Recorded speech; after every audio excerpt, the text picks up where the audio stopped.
Bom dia a todos. Que Jesus, o Divino Amigo, esteja conosco e nos inspire nessa manhã. Nós estamos nos avizinhando do Dia Internacional da Mulher, a ser comemorado no domingo, e então estabeleceu-se uma Semana da Mulher. Nós merecemos realmente essa homenagem, embora todos os dias do ano sejam o nosso dia, porque fomos incumbidas como co-criadoras da vida, por mercê de Deus, a formar, a ser o alicerce do nosso lar, da nossa sociedade. Lembramos-nos de mulheres valorosas, que trabalham, que se esquecem para cuidar, para zelar, para educar. Mulheres que dedicam a sua vida, a sua sensibilidade, as suas forças, o seu sentimento, para que outras pessoas possam crescer material e espiritualmente. Quando temos os nossos filhos, ensiná-los e educá-los, como nos ensina o Evangelho, para que se tornem criaturas nobres, para que cresçam em sentimento, em amor ao próximo e amor a si mesmos. Enfim, há mulheres que vivem para si mesmas, sim, mas também, e às vezes muito mais, se esquecendo de suas próprias necessidades para atender a necessidade do próximo. Porque o Criador fez com que as mulheres, mais do que os homens, tenham sensibilidade, tenham aquela intuição, tenham aquele sentimento mais profundo, mais espiritual em relação a todas as criaturas. Mas como nós estamos dentro da casa espírita, como nós estamos estudando o Evangelho, nós vamos nos lembrar hoje das mulheres valorosas que estiveram ao lado de Jesus quando ele esteve entre nós. Aquelas mulheres que eram sempre cerceadas por aquele povo, por aquela cultura, por aquela religião, e que venceram a si mesmas para seguir o Mestre de Luz, para aprender com ele e seguir com ele, acudindo, amparando e ajudando outras criaturas. Naturalmente, nos lembramos de Maria, a mãe, aquela que foi escolhida como vaso para receber o nosso Salvador. Aquela que está presente nos Evangelhos desde a noite do nascimento de Jesus, aquela passagem em que ela está no templo buscando o seu filho, que se esquecera, conversando e debatendo com os sacerdotes do templo, altas conjecturas sobre o Pai do céu. Quando ela esteve presente nas bodas de Caná, que foi ela que levou Jesus à sua primeira manifestação pública, pedindo a ele que ajudasse o amigo que estaria em dificuldade, porque lhe faltava o vinho para servir aos convidados. E aquela mãe martirizada que esteve aos pés da cruz, vendo o seu filho amado, no supremo sacrifício, no supremo testemunho, em favor de nós mesmos. Mas nos lembramos das outras mulheres, algumas que não foram sequer nominadas pelos evangelistas, justamente em consequência daquela cultura que hoje chamaríamos de machista, aquela cultura masculina, em que a mulher não tinha praticamente nenhum valor socialmente. Era apenas um apêndice entre as famílias, entre os homens, naquela cultura da época. Mas nos lembramos de, por exemplo, Maria, a mãe do Tiago Menor. Nos lembramos de Salomé. Lembram-se de Salomé? Ela era a mãe de Tiago Maior e de João. E ela foi buscar Jesus, pedindo a ele que os seus filhos ocupassem o lado do Mestre no paraíso, um à direita, outro à esquerda. Um amor de mãe levado às consequências últimas, porque ela queria para os seus filhos o melhor lugar no reino dos céus. Lembramos-nos de Joana, a esposa de Cusa, o procurador de Roma. Joana, que procurou Jesus na sua aflição de mulher cerceada, oprimida, que não concordava com os desmandos de seu marido dentro da corte romana, e que recebeu de Jesus o recado, a instrução de que fosse cuidar primeiro de seu marido, de sua casa, de seus bens, para depois então segui-lo. E Joana assim se comportou, foi para casa, cuidou de seu marido, e ao ficar viúva e pobre, porque o seu marido perdera tudo que tinha em desmandos, ela foi trabalhar em casa alheia para acabar de criar o filho. E seguiu Jesus até o último instante, sendo martirizada na fogueira, no circo romano, em nome de Jesus. Nós espíritas, conhecemos Joana em 3 de suas encarnações, como Juan Inés de la Cruz, no México, onde é venerada como santa, como Joana Angélica, na Bahia, que também foi martirizada para salvar da desonra ou do ataque da soldadesca as suas monjas. Enquanto ela se expunha na porta do convento, as monjas fugiam pelo jardim, pelo fundo, e ela então, enfrentando a soldadesca, lhes disse: aqui entrarei somente sobre o meu cadáver. E o chefe, então, das soldados disse: morre, então. E ali ela foi sacrificada para salvar as suas companheiras, as suas monjas. E hoje nós a conhecemos no trabalho imenso, nas lições maravilhosas, nos livros encantadores e esclarecedores que ela nos traz através de Divaldo Franco, como Joana de Ângeles. Nós nos lembramos de Marta e Maria, as irmãs de Lázaro. Lembram-se, Jesus se recolhia a Betânia para descansar na casa de Lázaro, e lá estavam as suas irmãs, Marta e Maria. E numa das passagens do Evangelho, quando Jesus chega com Pedro e João à casa de Lázaro, e Marta se põe pressurosa a arrumar, a preparar, a trazer para preparar os alimentos, para servir aos convidados, àqueles que chegavam, a Jesus, a quem ela amava.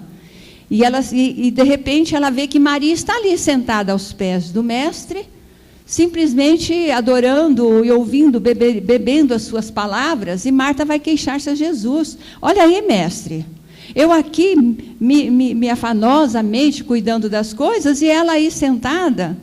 E Jesus então nos dá uma lição inesquecível: Marta, em verdade vos digo, Maria escolheu a melhor parte, a parte que não lhe seria tirada em todo o seu caminho de espírito eterno. Ela estava ali bebendo aquelas palavras que marcariam o seu espírito para sempre, enquanto Marta, distraída, se ocupava das coisas corriqueiras do dia a dia. Uma grande lição. E nós chegamos aqui a Maria Madalena, Miriam de Migdal, Maria de Magdala, um exemplo de superação maior do Evangelho, só comparável ao exemplo de Paulo de Tarso, porque Maria venceu todas as suas inclinações. Maria veio de uma vida de futilidades, uma vida de riqueza, uma vida de desmandos, e ao conhecer Jesus, foi capaz de abandonar tudo aquilo que ela conhecia, tudo aquilo que ela tinha vivido, para seguir o Mestre. Seguiu até o último instante. Continuou seguindo quando foi proibida pelos apóstolos de segui-los, pela cultura machista que vigorava na época. Onde é que se viu uma mulher seguir aqueles 12 homens que saíam a pregar o Evangelho? Mas ela encontrou, numa passagem belíssima que nos conta Humberto de Campos, um grupo de leprosos, acompanhou-os, foi morar no vale. Ali ela pregava o Evangelho, a boa nova, os ensinos do Mestre, até que ela mesma se viu doente. Foi visitar Maria em Éfeso, e lá então ela desencarnou nos braços de Jesus, conforme nos conta Humberto de Campos. Um exemplo admirável de força, de coragem, porque quantas vezes nós mesmas, estou me referindo às mulheres hoje, os homens me compreendem, quantas vezes nós mesmas sentimos dificuldade de superar algumas das nossas tendências, algumas das nossas inclinações, alguns dos nossos defeitos, não encontramos força para superá-los. Então temos o exemplo de Madalena, que superou toda uma vida de desmandos e foi capaz de amar o Mestre tão acendradamente que tudo aquilo se apagou e ela saiu pelos caminhos, exemplificando aquilo que o Mestre lhe ensinara. Lembram-se da mulher samaritana? Outra belíssima passagem do Evangelho. Jesus vai passar por Samaria, um caminho que não era usual para os judeus. Eles não andavam na Samaria, mas Jesus, ao subir, resolveu passar pela Samaria. E sentou-se no poço de Jacó, como se estivesse descansando. Mandou os apóstolos, os discípulos à frente e sentou-se ali. Até que chega a mulher samaritana ao poço para pegar água, como era costume na época. Elas levavam os cântaros e iam buscar água nos poços. Não tinha água encanada, estranho, não? Difícil. E ali chega ela então para pegar água, e Jesus lhe pede água. E ela então, como assim? Ela deve ter pensado como? Um homem judeu não se dirigia a uma mulher sozinha. Como é que aquele homem judeu se dirigia? Ela pergunta, como é que, sendo tu judeu, se dirige a mim, uma samaritana? E eles então mantêm um diálogo belíssimo, que todos nós devemos nos aprofundar, procurar entender na sua abrangência. Se você tomar da água que eu te ofereço, você nunca mais terá sede. E ela então percebe que aquele homem era diferente. E a partir dali ele vai então para a cidade onde ela morava e começa a pregar. Os discípulos, inclusive, quando chegam, espantam, né? Como é que ele está conversando com uma samaritana? Mas logo entendem então, porque tudo aquilo que Jesus fez, todos os seus atos, todas as suas palavras, têm um sentido que ficaria para todo sempre, que nós vamos entendendo somente com o transcorrer dos séculos, vamos nos aprofundando, vamos entendendo e vamos abrangendo o nosso conhecimento, a nossa percepção dos profundos ensinamentos de cada palavra que Jesus nos deixou e que os evangelistas conseguiram grafar. Nós chegamos, lembram-se da passagem da viúva de Naim? Vocês imaginam a situação de uma viúva naquela época? A mulher não existia, ela era uma coisa que ficava ali, era alguém para servir só. Aí ela perde o marido, aí ela tem o filho que cuida dela, porque se ela não tivesse um homem, ela ficaria à margem da vida, ou ela iria morar de favor na casa de parentes, ou ela ficaria sem rumo, sem nada, sem ninguém, ou se empregaria na casa de alguém mais abonado. Então, ela perdeu o filho, ela já tinha perdido o marido, perdeu o filho. E no seu desespero, durante o féretro, durante o enterramento, eles encontram Jesus. E Jesus ressuscita o filho da viúva de Naim. Naturalmente, hoje, nós entendemos que ele não estava morto, que ele não tinha desencarnado, ele devia estar sofrendo um ataque epilético, qualquer coisa nesse sentido. E Jesus então, ressuscita o filho da viúva de Naim. Nós podemos imaginar o seu contentamento, a sua alegria, tão grande, tão intensa, que ficou marcada, e os evangelistas depois, então, lembraram-se de botar nos evangelhos a cura do filho da viúva de Naim. Outra passagem belíssima, e lendo essa passagem eu me lembrei do seu Aníbal. Ele gostava muito de repetir essa passagem da mulher adúltera. Quando ela foi pega em adultério, e os homens a levaram à presença de Jesus, porque ele pregava o amor, o perdão incondicional, a aceitação, a tolerância. E eles então quiseram testá-lo. Jogaram-na aos pés do Cristo e perguntaram: ela foi pega em adultério. Moisés nos manda que ela seja apedrejada até a morte. E o Senhor, o que diz? E Jesus então nos conta, o evangelista, na única passagem que se fala que Jesus escreveu alguma coisa, grafou algumas palavras na areia, voltou-se para aqueles homens com a sua força moral e lhes perguntou: aquele que estivesse em pecado, que atire a primeira pedra. E naturalmente todos eles se retiraram. Nos diz o evangelista, primeiro os mais velhos, e a partir dos mais velhos até os mais novos, ou seja, aqueles que tinham mais pecados a se lembrar e os que tinham menos pecados. E depois então ele amorosamente diz à mulher: ninguém te condenou? Não, ninguém me condenou, eu também não te condeno. Vai e não peques mais, para que não te aconteça coisa pior. Belíssima passagem do Evangelho. Mas nós temos ainda da hemorroíça. Lembram-se da hemorroíça? Ela sofria de um fluxo sanguíneo há 12 anos. Ela tinha gasto todos os seus bens à procura de cura para o seu mal. Ela era uma mulher impura, uma mulher amaldiçoada. Ninguém se aproximava dela, ninguém a tocava, ela não podia tocar nenhum objeto, conforme a cultura, nenhum objeto da casa, porque tudo em que ela tocasse ficaria impuro. Imagine o sofrimento desta mulher. E de repente ela ouve falar de Jesus. E de repente ela sabe que Jesus estava ali, cercado pela multidão. Aquela multidão de necessitados, de desvalidos, de oprimidos que o cercavam sempre. Mas ela se arrasta entre eles, que certamente vão se afastando, e toca na fímbria da sua veste. Talvez numa daquelas bolotinhas que ficavam penduradas nas túnicas, né, dos hebreus, dos judeus. Ela toca nas fímbrias de sua veste e se sente curada. Ela não o tocou, ela não podia tocá-lo. Ela tocou apenas em suas vestes. E imediatamente o seu fluxo secou. E quando então Jesus pergunta: quem me tocou? Ela já podia então se manifestar, porque ela já não era impura. Fui eu, Senhor. E ele então diz: grande é a tua fé. Passagens belíssimas envolvendo as mulheres que não tinham importância social, mas que tiveram a sensibilidade, que tiveram a clareza de sentimentos para entender aquele mestre de luz. Nós temos a filha de Jairo, também outra passagem comovente, porque a filha de Jairo foi considerada morta, e foram pedir a Jesus que a socorresse. Quando ainda ela estava respirando, saíram à procura de Jesus para que a curasse. E quando Jesus chega com Pedro à casa de Jairo, a menina já era considerada morta. Mas Jesus manda que seus pais e as carpideiras saiam do recinto onde a menina estava e manda que ela se levante. Talita, cume, levante-se, menina.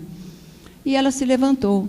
E ele então diz aos pais: alimentem-na, porque ela está bem. Talvez ela estivesse subnutrida. E a menina se levanta. Então ele cura também a menina, a filha de Jairo.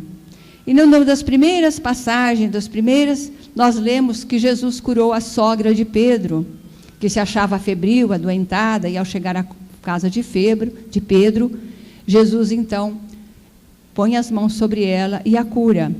Ouvindo esses dias uma palestra do Haroldo Dias, ele brinca, dizendo que é por isso que Pedro negou Jesus 3 vezes, em vingança, porque ele tinha curado a sua sogra. Brincadeira. Mas é interessante. Então, não foram certamente essas mulheres as que Jesus socorreu.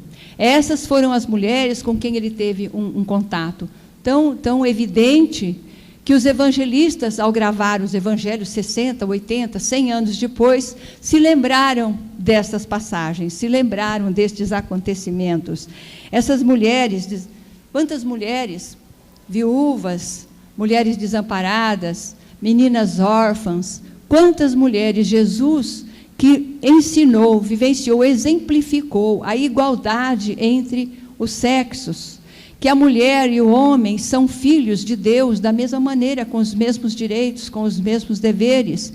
E hoje nós já sabemos que o espírito não tem sexo, que nós podemos nascer mulher, podemos nascer homem, mulher e homem, conforme as necessidades de aprendizado que trazemos. E Jesus veio trazer à luz essa verdade de que a mulher é mesma filha de Deus, tem os mesmos merecimentos, os mesmos méritos de que o homem goza, embora a sociedade não aceitasse isso naquela ocasião, naqueles tempos. Os evangelhos afirmam assim, aqui e ali, os evangelhos apócrifos, que muitas mulheres seguiam Jesus. Quantas delas, sem descuidar das suas obrigações, seguiam o mestre, ajudando inclusive para que aqueles homens pudessem socorrer os desvalidos, os famintos, os nus, os que estivessem sem. Porque Jesus compreendia profundamente, como nos compreende, como nos conhece profundamente. Ele conhecia a alma das mulheres, ele conhecia os seus sofrimentos, as suas angústias, os seus desejos, toda aquela vida sufocada dentro daquela cultura, E Jesus compreendia os seus sentimentos, aquela ânsia que elas tinham de uma vida mais espiritualizada. E então elas encontravam nele esse abrigo, elas encontravam nele esse consolo, essa compreensão.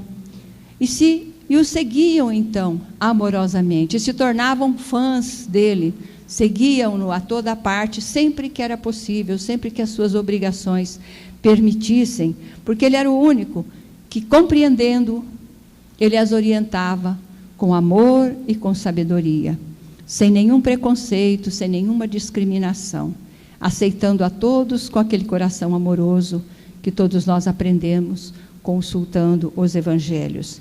Certamente elas eram consideradas loucas, porque saíam às ruas peregrinando, perseguindo aquele homem que tantos ainda não conseguiam entender, que tantos ainda não conseguem entender. Mas hoje nós entendemos que aquelas mulheres que ele livrou de espíritos impuros, como Maria Madalena e tantas outras que o Evangelho não cita, certamente, eram pessoas portadoras de mediunidade. E Jesus as libertava, então, daquela influência espiritual que as perturbava. E elas, então, aliviadas e felizes, iam aprender com ele os ensinamentos da Boa Nova, do Reino de Deus. Essas mesmas mulheres que encontramos nos Evangelhos, certamente têm voltado, têm reencarnado ao longo dos séculos para continuar nos trazendo os ensinamentos do Mestre. São tantas mulheres na história que nós levaríamos horas para citar nomes de mulheres que se entregam à ciência, às artes, ou mesmo aos cuidados na medicina, para cuidar de outros, com um amor tão acendrado que nos lembra o amor de Jesus, o amor que Jesus dedicava a todas as criaturas. Existem nomes que falam ao nosso coração. Lembram-se de Eunice Weaver, que deixou a sua família para cuidar de leprosos no meio da selva. Madame Curie, que entregou a sua vida na descoberta do raio-x, que até hoje salvou quantos milhões de vidas. Ela mesmo vítima depois dos raios, né, que desenvolveram nela um câncer fatal. Agora, mais recentemente, Madre Teresa de Calcutá, quanto amor aquela mulher era capaz de sentir pelas criaturas, quantas histórias, quantos fatos nós ouvimos acerca de Madre Teresa. Um dos emocionantes, quando ela vai acudir um doente de AIDS, agora já recentemente, quando a AIDS ainda era esse terror, esse medo, esse desespero fatal, e ela abraçando aquele doente nas suas últimas, nas vascas da morte, alguém lhe pergunta: a senhora não tem medo? A senhora vai ser contaminada? E ela lhe responde com aquela candura, com aquela vozinha cândida: meu filho, eu já fui contaminada pelo amor de Jesus. Que exemplo que ela nos dá. Nós temos também aqui no Brasil, na Bahia, a irmã Dulce, miudinha também, aquela freira que dedicou toda a sua vida, todas as suas forças no atendimento a pessoas desvalidas. E quantas mulheres poderíamos citar dentro da doutrina espírita, médiuns que psicografaram livros como Zilda Gama, com os livros de Victor Hugo, como Ivone Pereira, que teve toda uma vida de sofrimento físico e nos deixou um legado de trabalho, de dedicação, de fé dentro da doutrina. Então, nós mulheres somos privilegiadas, porque recebemos de Deus a tarefa de servir de sustento, de alento, de amparo e, sobretudo, de exemplo. Foi-nos confiada a educação das criaturas, aqueles que Deus nos entrega para que ensinemos a eles as lições da ética, da bondade, da fraternidade, do amor, do trabalho. Nossa responsabilidade, com o apoio sempre presente e necessário do homem, que nos sustentará o equilíbrio, que nos sustentará os sentimentos, para que possamos trabalhar em paz com os nossos próximos. Foi a mulher que foi dada a responsabilidade de cuidar dos seus idosos, daqueles que já estão frágeis, fracos, também com o amparo sempre presente e necessário do homem ao seu lado, que a sustente, que sirva de esteio, aonde ela vai recorrer e buscar forças, quando as suas forças fraquejam. Mas, sobretudo, minhas amigas, sobretudo, minhas irmãs, ligadas a Jesus, com a prece de cada dia, com o nosso recolhimento de cada dia. E se nós acreditamos enganosamente que Deus sabe das nossas necessidades e não precisamos recorrer a Ele em prece, lembremos-nos de Jesus, que se recolhia para orar, para conversar com o Pai. Ele que é o Rei Solar, Ele que é o Espírito mais puro que jamais podemos dimensionar. Ele que já era antes de nós todos, há mais de 4 bilhões de anos, quando esse planeta foi formado sob a sua direção. Ele se recolhia em oração para conversar com o Pai. Lembremos-nos do Tabor, aonde ele pediu aos discípulos que velassem, e os discípulos dormiram, e ao acordar, encontraram Jesus ladeado por Moisés e Elias. Lembremos-nos do momento supremo do sacrifício, em que ele se recolhe para orar no Monte das Oliveiras, e o seu rosto poreja sangue, pelo sofrimento, do conhecimento, da consciência do que estava para acontecer. Faça-se em mim, Pai, segundo a vossa vontade. Que tenhamos um resquício dessa fé e dessa entrega, porque nós somos responsáveis para exemplificar no mundo o amor e a dedicação. Não que tenhamos que abrir mão de nós mesmas, dos nossos desejos, das nossas ânsias, mas que saibamos compreender que os nossos desejos são, sim, necessários de serem atendidos dentro dos limites aonde chega a nossa responsabilidade com o mundo e com o próximo.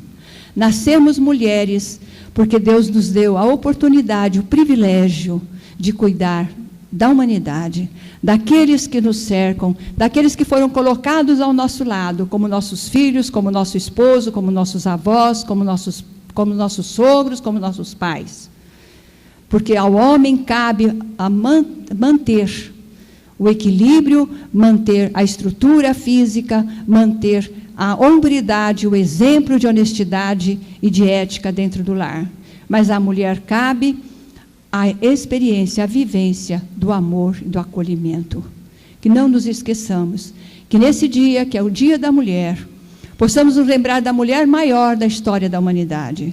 Possamos nos lembrar daquela virgem que recebeu seu filho puro, puro como os anjos, que o viu crescer, que o embalou com amor, que cuidou dele enquanto ele crescia, enquanto era uma criança, que o viu desenvolver-se em sabedoria e que sofreu aos pés da cruz o supremo martírio de ver seu filho inocente ser executado daquela maneira, como se fosse um bandido comum.